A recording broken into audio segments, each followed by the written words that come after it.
someone forced you to spend time with them, say nice things to them, would you consider that free will?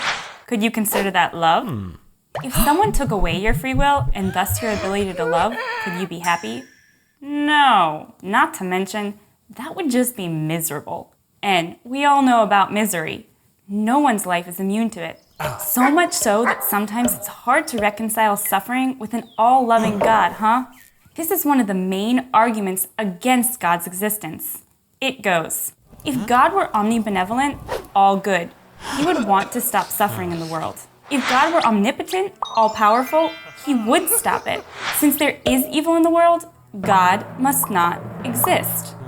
Before we eradicate God's existence, what's up with all those big words for a guy that doesn't exist? Like, omnibenevolent? That means God is all good. So presumably he would want us to be happy, right?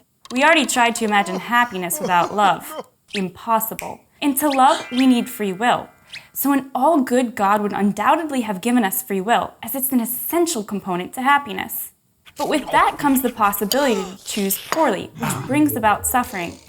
Duh. But why couldn't God have given us free will and stopped all the consequent suffering? Good point.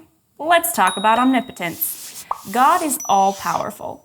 While this means he is far more powerful than any superhero, it doesn't mean he can do what is logically impossible, like create a square circle.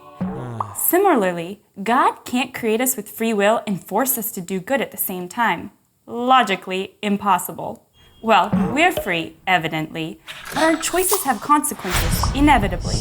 And if good came from every decision, there would actually be no distinction between good and evil. Then there would be nothing to choose from. Without choice, no freedom. Choice with no evil can't coexist. What can? Evil with an all-good, all-powerful God.